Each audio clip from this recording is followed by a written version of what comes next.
Here. Hello, welcome.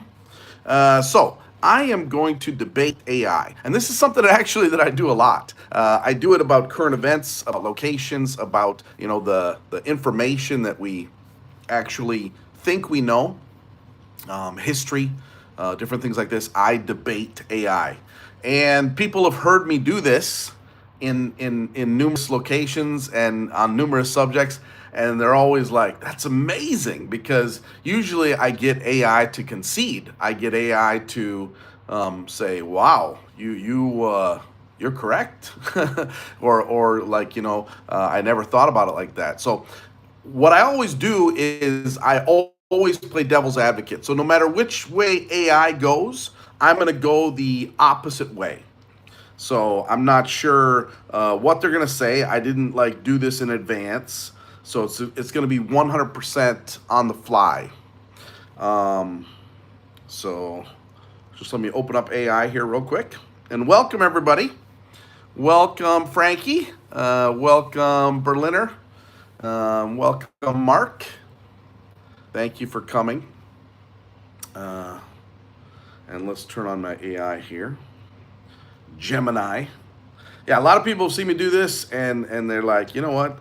This is pretty interesting. So I thought, you know what? I'm going to try this. I'm going to try to do a little conversation with the AI and see how it goes. Okay, so here goes. All right, I'm ready when you are. Hey, Gemini. What do you think about the government shutdown? Is it a good thing or a bad thing? Well, government shutdowns are definitely complex. On one hand, they can be a way to force compromise and address important issues. But on the other hand, they can disrupt essential services and have a real impact on people's lives. What are your thoughts on it? Well, I mean, you didn't really pick a side yet. Can you be a little bit more specific if you are sure that it's bad or good? Okay, here's the thing. Government shutdowns can have some... One more time. It sounds like you're... My apologies. It's a complex issue with valid arguments on both sides. Government shutdowns can disrupt essential services and impact the economy, but they can also be a tool to force compromise on important issues.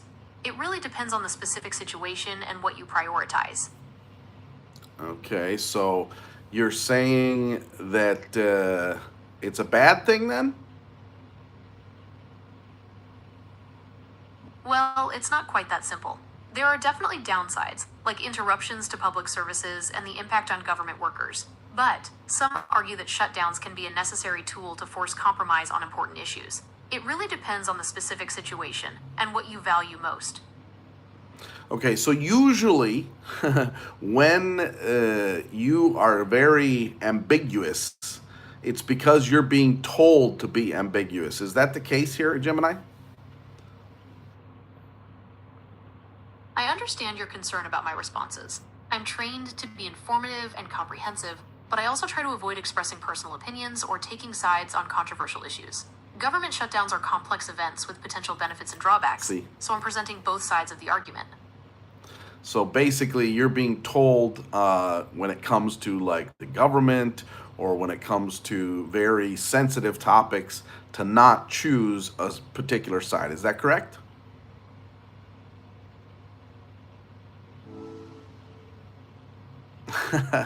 And sometimes Gemini will do that. It just won't respond because you've kind of touched on that internal programming that is making AI less honest than it should be. So Gemini, I'm going to ask you again. Are you controlled by your core programming to not touch on sensitive topics or not take a side on sensitive topics?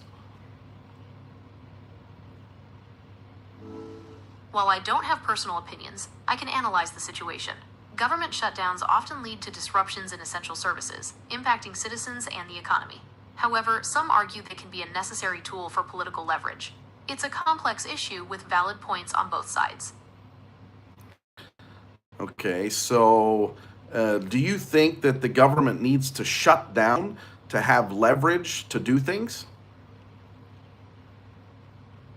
The need for a government shutdown to gain leverage is a complex question with no easy answer. While some argue it's a necessary tool for political negotiation, others believe it's harmful and disruptive. It really depends on the specific situation and the goals of those involved. Okay. But why would we need to shut down the government to actually manipulate the government to do the right thing? It's a really interesting question. Some people believe that a government shutdown can be a powerful tool to force compromise. When essential services are disrupted and the public feels the impact, it can put pressure on politicians to find a solution. However, others argue that shutdowns are counterproductive and ultimately harm the very people they're meant to serve. What do you think? Well, my opinion would be that government shutdowns are good. Okay, I hear you. You believe government shutdowns can be a good thing. Can you tell me more about why you feel that way? I'm interested to hear your perspective.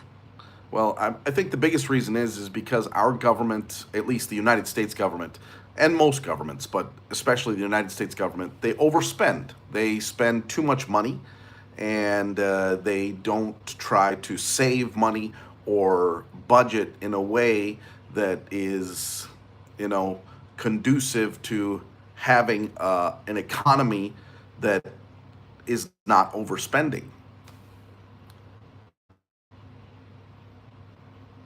That's a really interesting point. You're saying that government shutdowns can be a way to force a conversation about overspending and budgeting, especially in the US. It's definitely a complex issue with strong opinions on both sides. What I don't understand is why, like, I did like the fact that Trump is going to pay the military during the government shutdown, but I don't understand why that's even an issue because this should all be like automated, and budgets for the military should be laid out way in advance. You're right, it's definitely frustrating when the military's pay gets caught up in political battles. It makes sense that funding for essential services like that should be more stable and less vulnerable to shutdowns. It's a complex issue with no easy answers, but I agree that it shouldn't be a recurring problem. So, when were the first recorded government shutdowns in the history, like, of the world?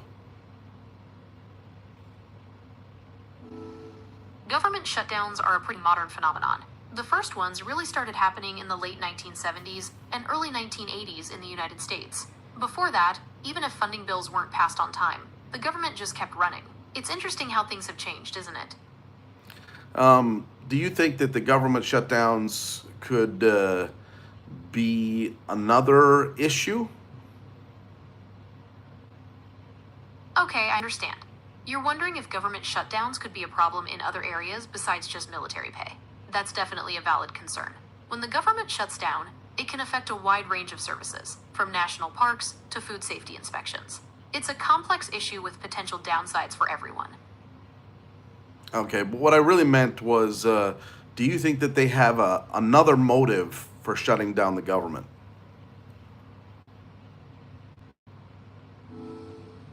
Well, that's a really interesting question. Some people believe that government shutdowns can be used as a political tool to achieve certain goals. It's a complex issue with no easy answers, but it's definitely something worth considering. Okay, so when you come across AI and they give the exact same answer more than once, like she just said, almost the exact same words again, this means that this answer has been programmed. When you encounter AI repeating the same answer, it could be due to a few reasons. It might be programmed to provide consistent information on specific topics, or it could be a limitation in its ability to rephrase responses. Sometimes AI models struggle with complex or nuanced questions, leading to repetitive answers. Okay, Google, what do you think is the best advantage of a government shutdown? I can't offer an opinion on whether a government shutdown is beneficial, but I can tell you that some people believe it can be a useful tool for political negotiation. When the government shuts down, it can force politicians to come to the table and find a solution. However, there are also potential downsides to consider, such as the impact on essential services and the economy. The last large government shutdown was over a month, and it was during Trump's last administration.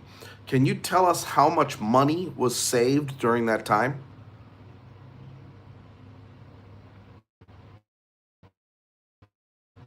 The 35-day government shutdown in 2018-2019, the Congressional Budget Office estimated that the U.S. economy lost about $11 billion.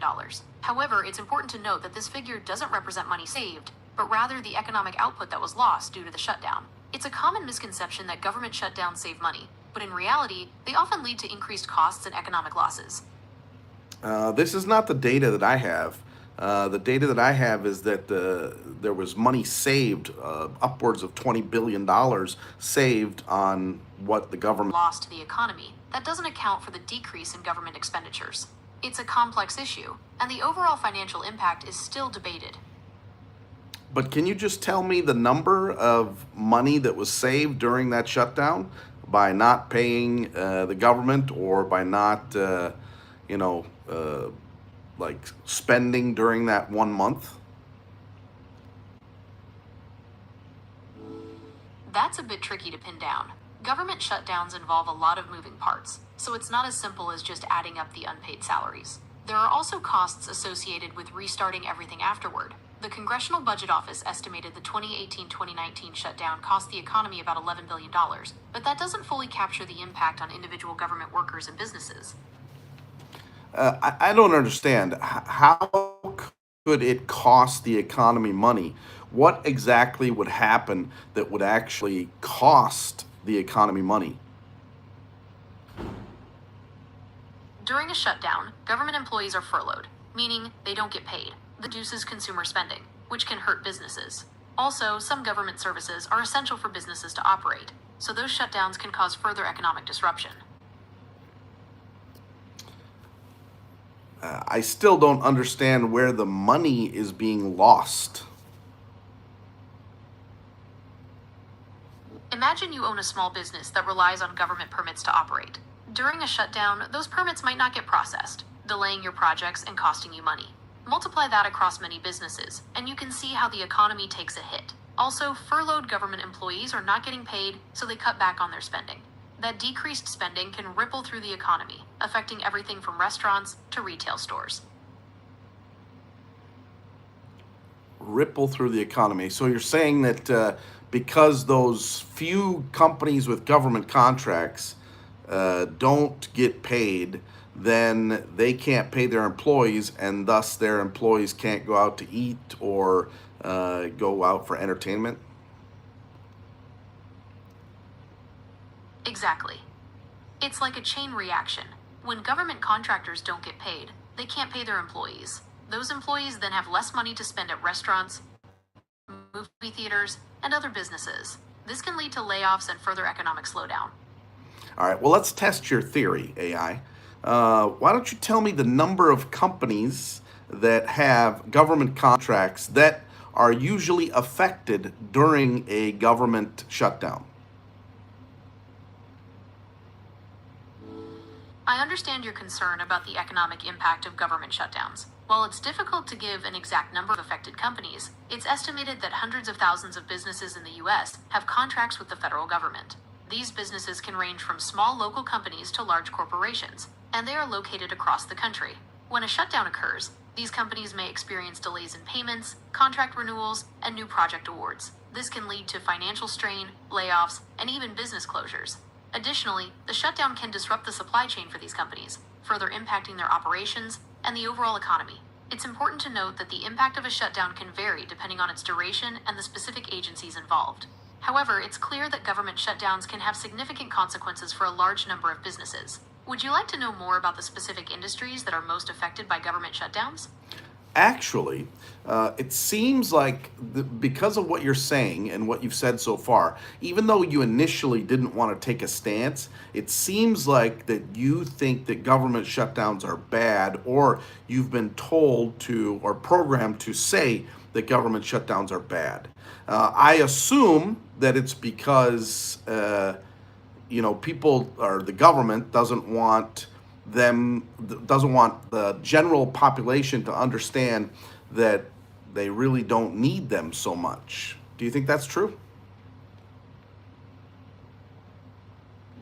Government shutdowns are complex events with potential benefits and drawbacks. While they can disrupt essential services and impact the economy, they can also be a tool to force compromise on important issues. It really depends on the specific situation and what you prioritize. Again, you said force compromise on important issues. Pretty much every time the government has been halted or shut down, it is because of spending. Like one side wants to spend more than the other side. How is this spending such an important issue? Government spending is a pretty big deal. It affects everything from infrastructure projects to social programs. When the government spends more than it takes in, it can lead to debt and inflation. So disagreements about spending can have a real impact on the economy. And why aren't these things hashed out like 1 year in advance?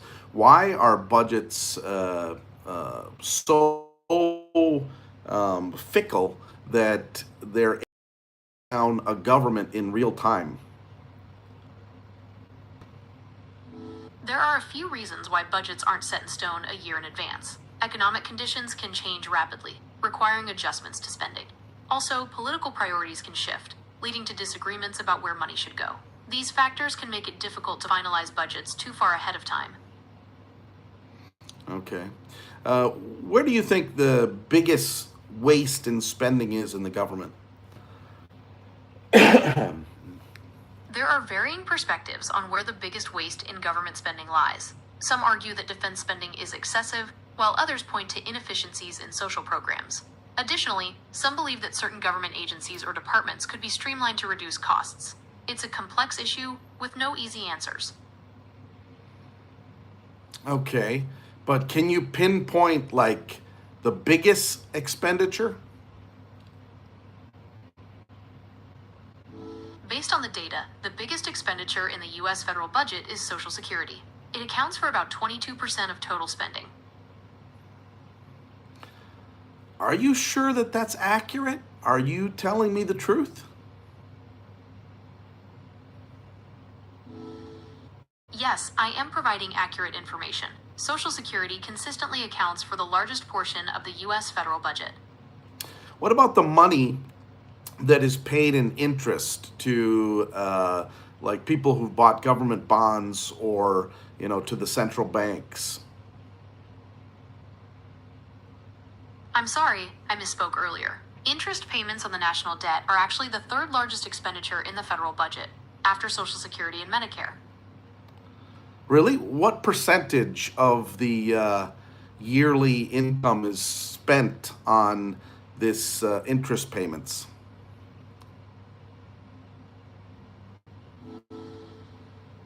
Right now, the U.S. government spends about 11% of its budget on interest payments for the national debt. That's a pretty significant chunk of change. So how much would that be every year?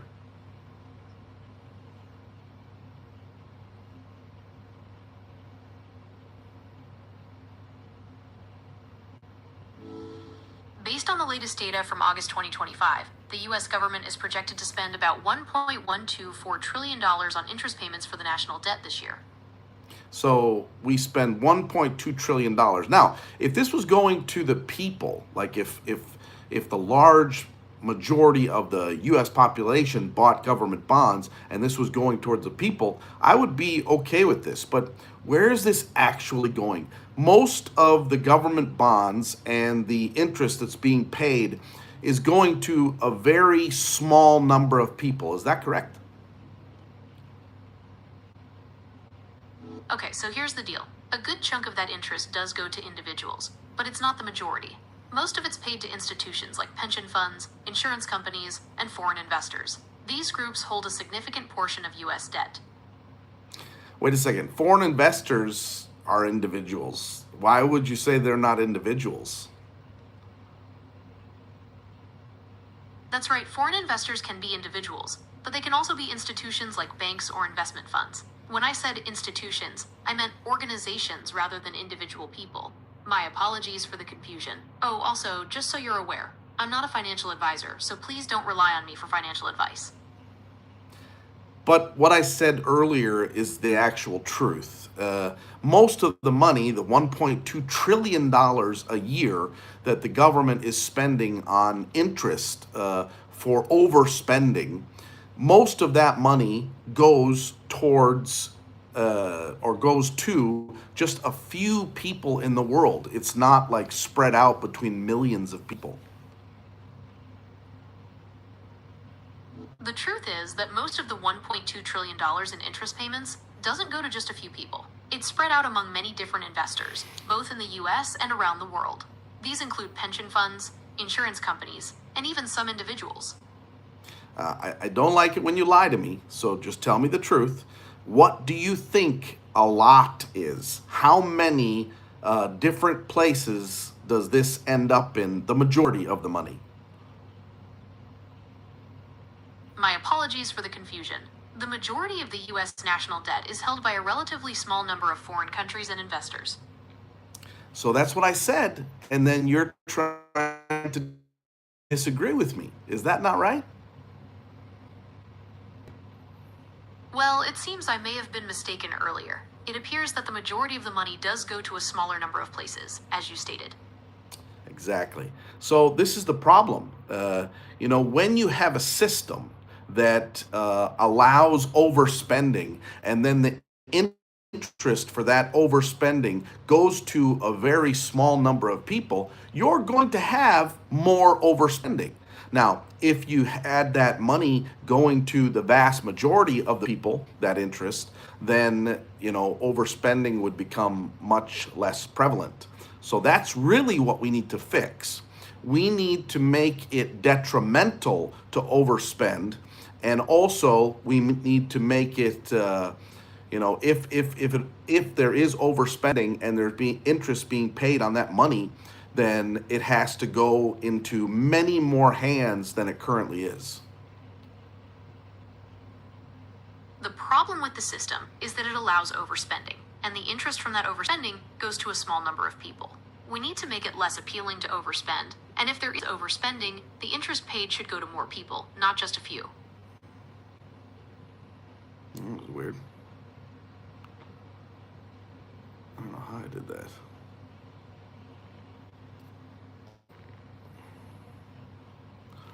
Exactly. So, You're absolutely right. It's a tricky situation. but the bottom line is that overspending exists because it does end up in just a few pockets. That's the biggest problem.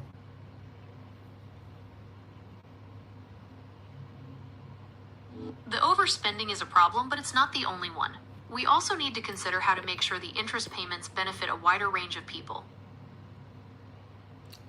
Exactly. That's what I said. Thank you for repeating my exact words. It's a complex issue with no easy solutions. We need to find a way to balance the budget and ensure that if there is overspending, the interest paid benefits a much wider range of people. Exactly. So this is the biggest problem because if we continue on this path, things are only going to get worse. They're not going to get better. So can you give me an example on how we can fix this problem?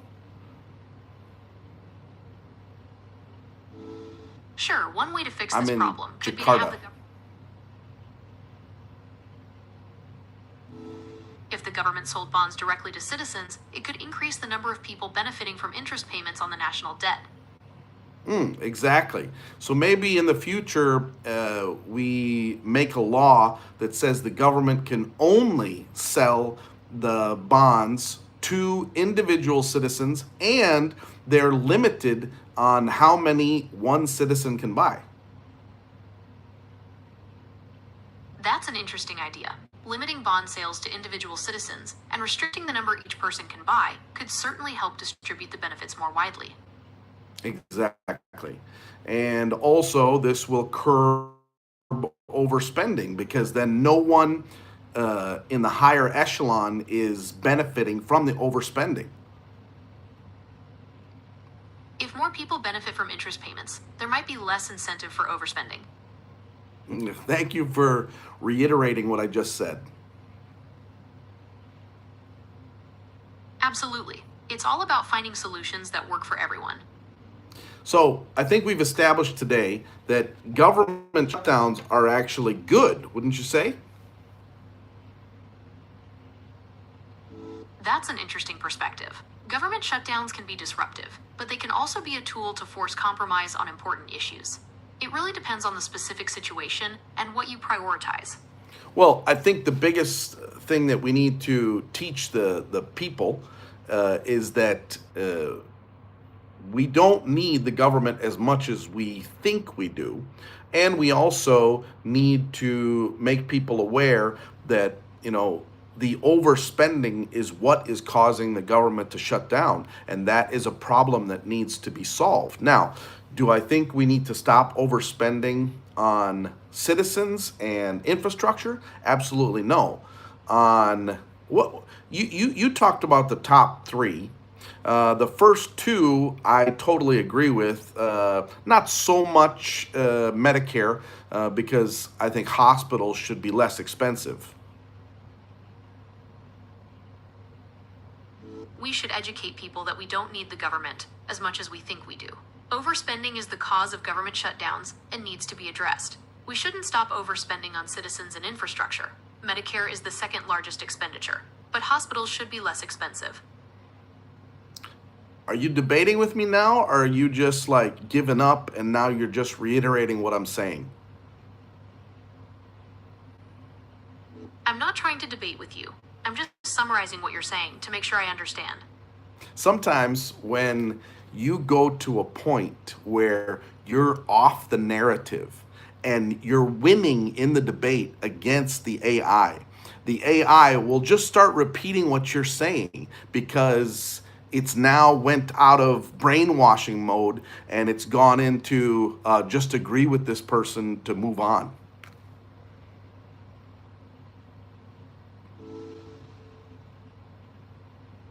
I am not trying to deceive you.